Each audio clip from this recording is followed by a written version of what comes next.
देखो अमित, मुगल साम्राज्य भारत के इतिहास में एक बेहद प्रभावशाली अध्याय रहा है। इसकी शुरुआत बाबर ने 1526 में पानीपत की पहली लड़ाई जीतकर की थी। लेकिन असली स्थिरता अकबर के शासन में आई। अकबर ने केवल युद्ध नहीं किए, बल्कि उसने प्रशासनिक सुधार किए, राजपूतों से रिश्ते बनाए और धार्मिक सहिष्णुता को बढ़ावा दिया। मुगलों ने कला, स्थापत्य और साहित्य के क्षेत्र में भी अद्भुत योगदान दिया, जो आज भी देखा जा सकता है। बिल्कुल स्मिता, अकबर का दीन ए इलाही और उसका सबको साथ लेकर चलने वाला रवैया उस समय के लिए बहुत आगे की सोच थी।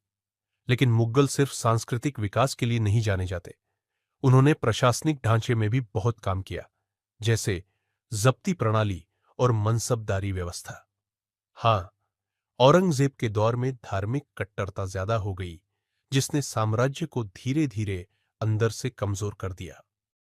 तुम्हारी बात सही है। औरंगजेब की नीतियां काफी कठोर थीं। उसने कई मंदिर तुड़वाए और धार्मिक सहिष्णुता की बजाय शुद्ध इस्लामी शासन पर जोर दिया। इससे समाज में असंतोष बढ़ा और मराठों जैसे शक्तिशाली विरोध खड़े हो गए। लेकिन हम शाहजहां और जहांगीर जैसे शासकों को भी नहीं भूल सकते, जिन्होंने ताजमहल, लाल किला जैसी खूबसूरत इमारतें बनवाईं।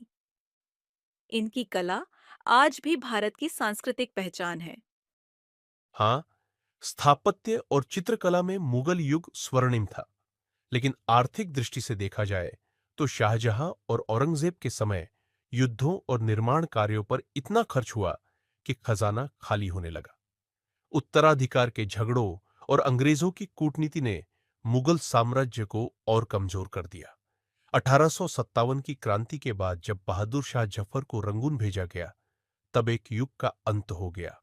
तो कुल मिलाकर मुगल साम्राज्य ने भारत को एक तरह की राजनीतिक एकता दी, कला और साहित्य को समृद्ध किया। लेकिन धार्मिक असहिष्णुता और आंतरिक संघर्षों ने इसे गिरा दिया। उनकी विरासत आज भी हमारे आसपास जिंदा है, इमारतों, संगीत और भाषा में। बिल्कुल, मुगल इतिहास से हमें ये सीख मिलती है कि शक्ति और सौंदर्य का मेल तभी टिकता है जब समाज में समरसता हो। हमें उनके योगदान को न तो अतिशयोक्ति में देखना चाहिए, न ही केवल गुलामी की नजर से। ये इतिहास है जिसे समझना और उससे सीखना जरूरी है।